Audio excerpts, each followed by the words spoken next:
Hello, Namaskar, and welcome to my channel called Cricalalysis, starting with the letter K. इस channel का नाम guys हमने के से रखा है. इसका ये मतलब नहीं कि हम करण जौहर या एकता कपूर के सक्सेस मंत्र से इंस्पायर्ड है. This is the first video under my channel, hence I want to start by expressing some gratitude. A huge gratitude to my close friends who trusted in me and pushed me to create videos of the cricket analysis I used to do earlier.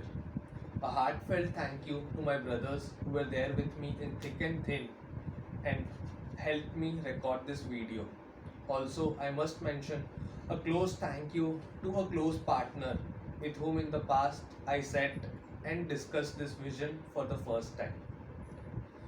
These videos will contain the analysis of classic test matches to balanced ODIs to high octane T20 showdowns.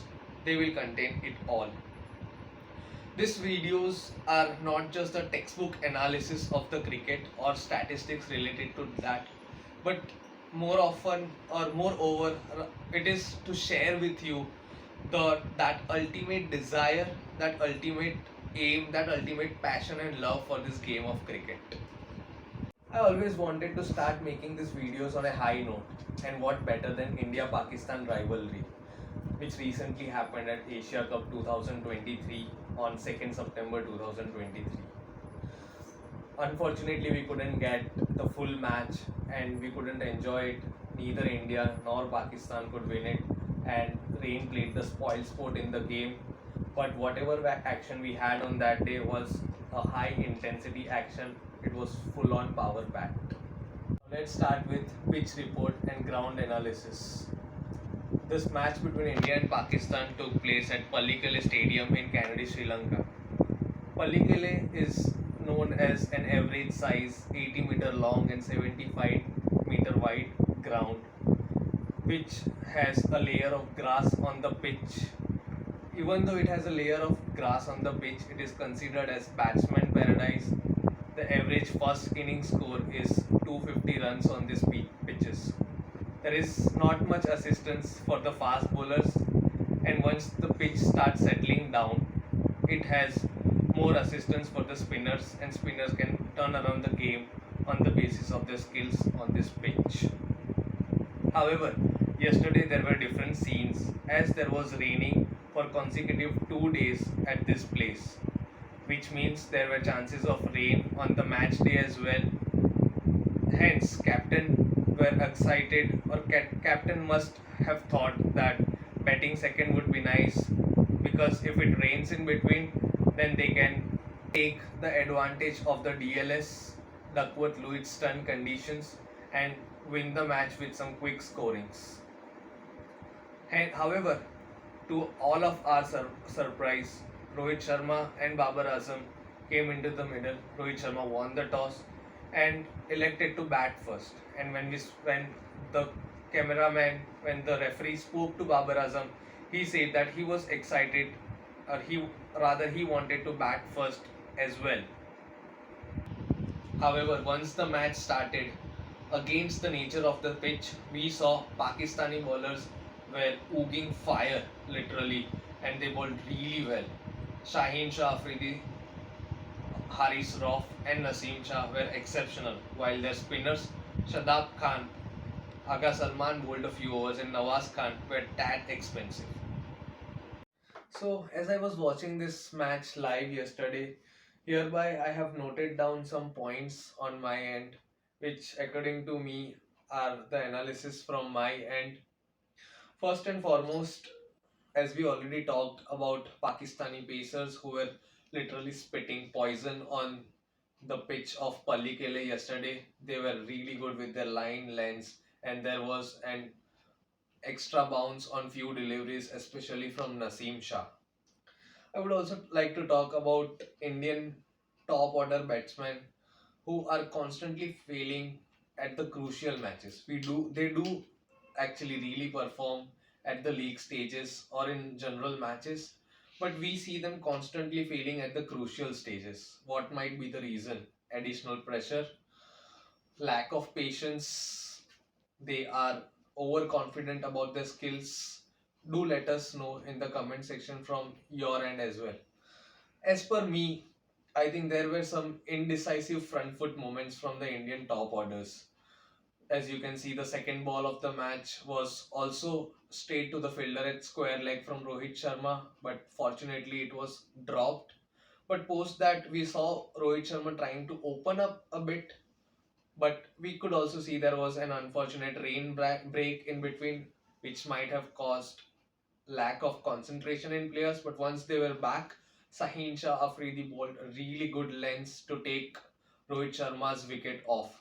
That was also actually supported by Rohit Sharma's lazy front foot movement, but that was a really good delivery which took him off.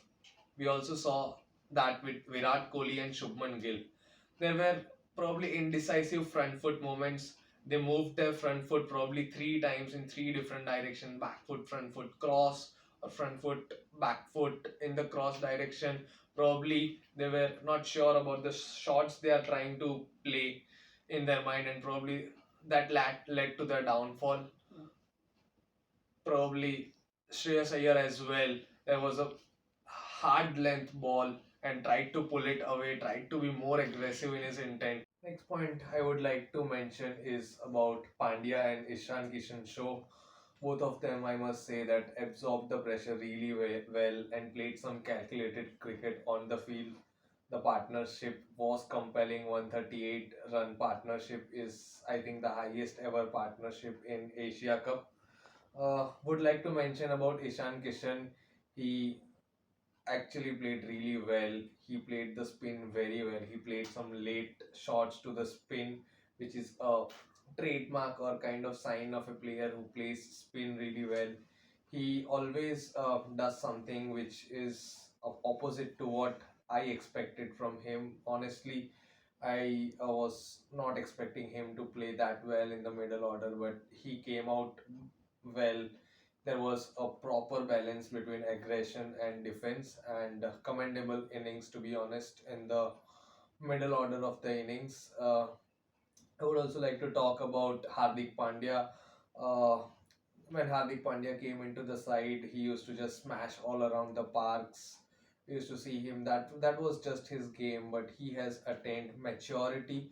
He stayed there with Ishan Kishan at the other hand, took some calculated risk, played his shots, rotated strikes, and I must say, he played really well in the middle overs. I can really see maturity in his batting. So once there was a partnership between Ishan Kishan and Hardik Pandya, we could see Pakistan like choking a little bit. Their body language was flat, and we could see them under pressure. Babar Azam actually captained well by rotating their bowlers, but I feel once India was 4 wicket down, they could have used their pacers little bit more, maybe for a few more overs if they wanted to choke us completely. I probably think that due to their sloppy fieldings, which Pakistan is famous for, they allowed us, rather they allowed Ishan Kishan and Hardik Pandya to set their eyes in and take the game away from them, which uh, which was difficult for us to claw back once we were 4 wickets down.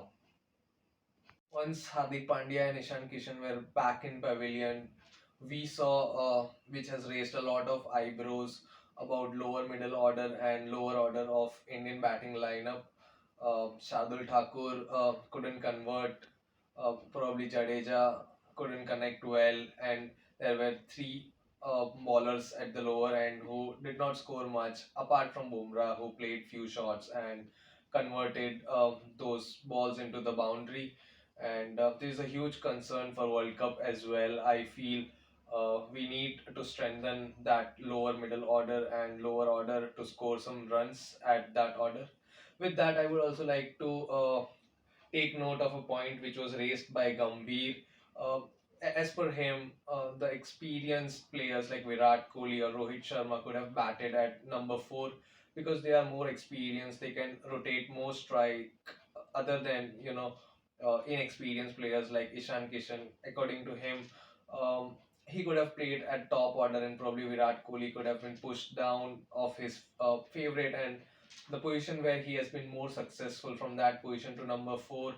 I personally feel that makes some sense. Of course, there might be little bit hesitancy or issues with pushing Virat, who has performed really well at number three, to number four spot, but that's what we expect from experienced players, to be flexible. That's what Rohit Sharma has mentioned in his interviews, that players need to be flexible and should be able to play at any spot in this batting lineup. So those were my insights and inputs from whatever we had from this match between India and Pakistan. I feel we could have had the complete match and we could have gotten the result, but unfortunately rain played the spoil sport. Thank you so much for listening the video till here. Thank you for showing love and thank you for all the support. Stay tuned for the engaging content, lively discussions, and deep dive into the world of cricket. Would request you to like, share, and subscribe for more such videos. Thank you.